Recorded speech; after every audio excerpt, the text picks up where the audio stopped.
Hi again, witchy people. Back again today because I wanted to talk about hedge witchery. And it's not specifically hedge witchery as being a hedge witch. Why am I a hedge witch? What makes me a hedge witch? And try saying hedge witch that many times. Makes your mouth go a bit, Anyway, I was asked, what makes you a hedge witch? Why are you a hedge witch? And it's a really difficult question to answer. You can ask other witches, other pagans, why are you a Wiccan? Why are you a Christian witch? Why are you a sea witch? A green witch? A kitchen witch? A dark witch? Whatever you want to call yourself. Why are you those things? And I guess it all boils down to what you identify most with. Now, you won't see too many hedge witches on YouTube, simply because we are a secretive lot. Some of it as well, I think, has been because I'm not saying this is for all hedge witches. Once again, if you ask 100 hedge witches, if you ask 100 hedge witches, what is a hedge witch? You will get 100 different answers because it's not a structured path. You don't have certain rules and regulations that you follow, such as with Wicca. You have a path you can follow, and it's very much laid out. You still have to use your intuition, obviously, and your intuitiveness, and make it your own. But for the most part, there are certain things that are very much like your correspondences, and you have deities. You can choose your deities, but hedge witches tend not to have deities. It's very much more, think like a nature witch, a kitchen witch, a herb witch, a green witch, and a traditional witch, all rolled into one. Very eclectic. The one thing we do have in common, and this is there are two different types of hedge witch. I should say this first. A traditional hedge witch is one who straddles the hedge. This means that they have one foot in the real world, our realm, and another foot in another realm. We straddle the hedge, and the hedge is, for most, the veil between our world and the world of the dead. Now, that isn't always the case. Occasionally, you'll have a hedge witch who identifies with having one foot in the world of the Fae, or the one world of certain other mystical creatures. So, like I said, there is different, but a traditional hedge witch, for the most part, will have this connection with the spirit world, with the dead, and communicating with the dead. It's the main basis of our paths for most of us. Like I said, I can only speak for myself, and traditional hedge witchery as I know it. Okay, so the second type of hedge witch is one who gathers from the hedgerows. A very, very simplified version. So, and that's not the path I follow. It is the path I follow. I do collect from hedgerows. I do gather my own ingredients for my path from hedgerows. And that is quite, I suppose, a more modern version. And I think that the problem has been, and this goes back to why why you don't see many or you don't hear of many, is because first and foremost, I think we have this watered down version. I'm going to call it a watered down version, even though it's really not. It's just it's an offshoot of hedge witchery, of these people that gather in the hedges, is because many of us have been almost afraid or worried about repercussions if we say, oh, we communicate with dead people, we communicate with spirits. And there is, for a great many of us, we are absolutely fed up with trying to defend the way we live and how we live. We are fed up with trying to defend the way we are witches. You know, sort of, oh, you speak to the dead, but, you know, ghosts don't exist, spirits don't exist, you know, and, you know, we beg to differ. But, you know, so a lot of people are sort of like, a lot of head witches have taken that part of their practice out of hedge witchery and just focus on physical hedgerows rather than the hedge being this wall, if you like, between different realms. So rather than straddling the hedge, they are in the hedge. Okay, so that is what is a hedge witch. Like I said, going on to being why we are secretive.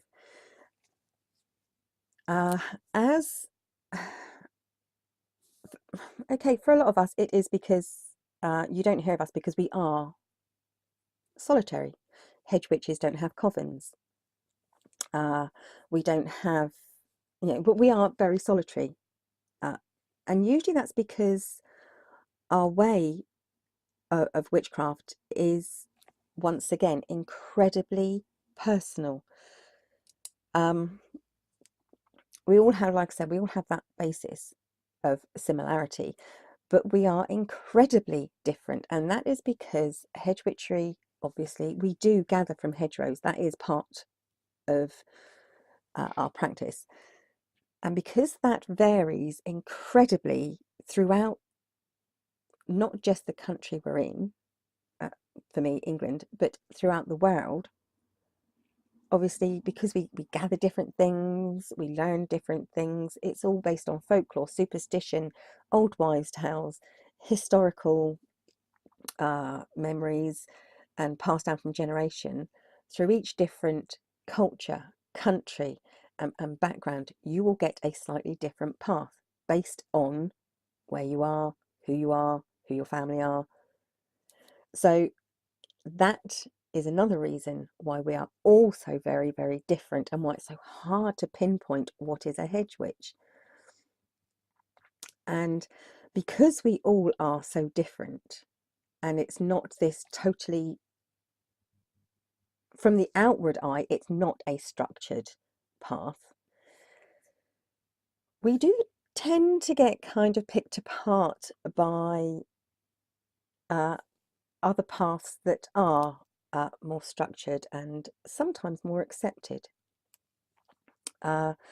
This doesn't account for all of it. I have noticed in the past few years, for the most part, I'm not going to say completely. Okay, going back about 10, 15 years ago,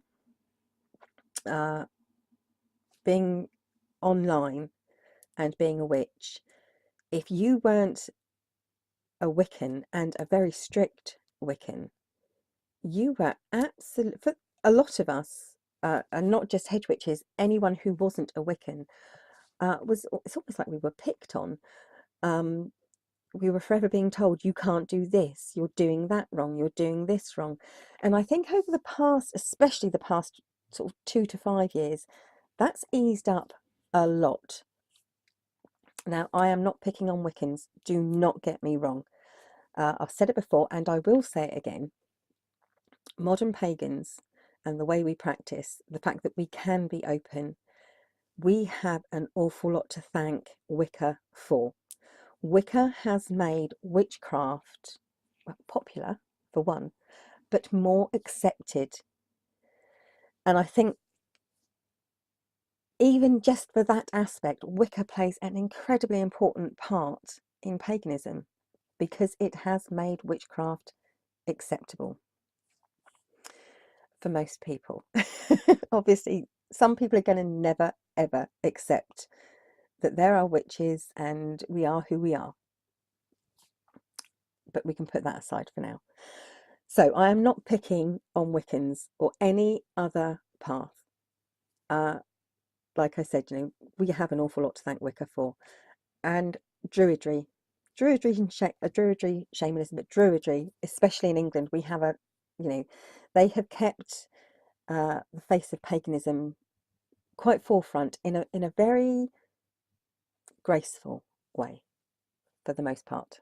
Obviously, I'm not saying all druids are wonderful, because you're going to get a couple, as with everyone in all walks of life, that are going to be perhaps not very nice people. But I really have got to do something about my hair. It keeps on itching my nose. And I think you have to respect other paths. No matter what path you follow, you do have to pay, your due respect to other paths, and understand that all of us follow a different path within paganism. I mean, like I said, you probably wouldn't even get 100 Wiccans together. You're going to get possibly 100 different answers on, what is a Wiccan. But you will get a basic reply that's sort of the same. So, like I said, this is why hedge witchery is so difficult to pinpoint and pin down. But because we have had all of this, and like I said, it's not just hedge witches, but a lot of witches that aren't specifically Wiccans, because obviously a lot of druids won't identify themselves as witches. They are druids, although they identify as pagans. Some witches don't identify as pagans, and I haven't quite got my head around that yet, but I'm trying to learn. So, because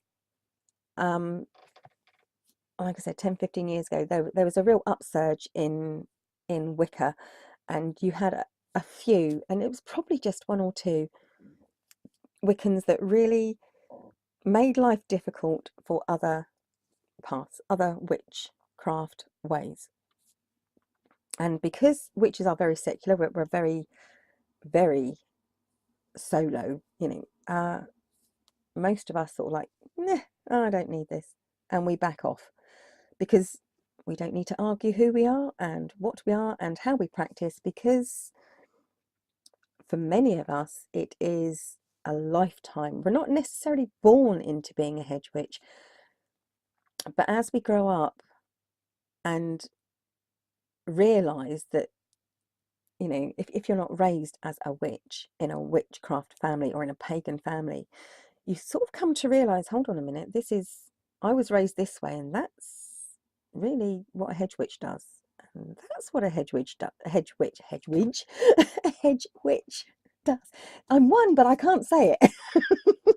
I'm a hedge witch, but I can't say it very often. So, we tend to, as we grow older and realise what hedge witchery is, we identify with it, and that's when we know I'm a hedge witch. Something clicks and you think, oh yeah. And the problem is with that, I think, is because hedge witches are so secretive and by themselves, we don't get to share very often. We don't get to meet other hedge witches. Well, we do, but we don't necessarily know that they're hedge witches. So I think what it might boil down to for a lot of people is maybe, you identify as a hedge witch, apart from the basic rules, if you like, of hedge witchery, but you identify as a hedge witch because you don't identify with anything else. When you discount every other path of being a witch, the hedge witch is the one left over, and that's why you are a hedge witch. Also, I think because of how a hedge witch practices, it's very hard to develop your path. You can only develop a certain way. So you may be able to use certain types of divination. So you can develop that by adding different types of divination and different types of scrying to help you in your path. You can learn more about herbs and such like. And of course, as the world is getting smaller, as it is, I mean, I can now get herbs from Mexico and Japan and all over the world. which, to be honest, as a hedge witch, this is actually quite difficult, because adding all these things that aren't native to where I live kind of does confuse the path a little bit. But also because obviously we've learned to grow things. I mean, I grow chilies on my windowsill now. Very, very hot chilies, actually. The cat loves them. Going off point completely, my cat Kitty Bow loves chili crisps, chili snacker jacks, chilies. Yeah, she loves chili. But yeah, so I can grow a lot of things now that maybe someone who identified themselves as a hedge witch 100 years ago couldn't grow. And as with all witch paths, you have to grow in that way. You know, obviously we're on the internet, and you have to, you know, a lot of people have online books of shadows and online grimoires, book of dreams, book of words, you know, book of the mind, whatever you want to call them. But they're secret books that tend to be not so secret anymore. You know, that they have them as an online database. So although that can make it confusing for some paths, especially I think a hedge witch path, it does make it easier. And it also helps you connect. Obviously the internet helps you connect with other witches who follow a similar path to yours. So that is a bit of a rambling explanation of, I guess, what is a hedge witch and why I am a hedge witch. Like I said, I am a hedge witch because culturally and family-wise, historically, this is the way I was raised, even though I wasn't specifically raised as a hedge witch. I think I've mentioned before, my father is Jewish, was Jewish, he's passed away now. My mum is a born-again Christian, but she raised us in a very hippie-ish sort of way. We used to go sort of like talking to the rain and hugging trees and ghost hunting and all sorts. And that, I think, is really made the basis of my path. And as I grew up and noticed that these things actually made me who I am, sort of like listening and hearing ghosts and speaking to ghosts and seeing ghosts and sort of noticing things and having this real affiliation with herbs and gathering my own things and nature, and all these things made me who I am, made me a witch, and therefore made me a hedge witch, because it is all those things that put together make a hedge witch's path. Once again, I can't say hedge witch. I am now going to stop rambling and hope that my phone doesn't ring again, because the breaks in the video, I do apologise, my phones rang and all sorts, but never mind. So I hope that kind of explains not just what is a hedge witch, which is hard to explain, but why I'm a hedge witch, which is also quite hard to explain. Thanks for watching, witchy people. Bye for now.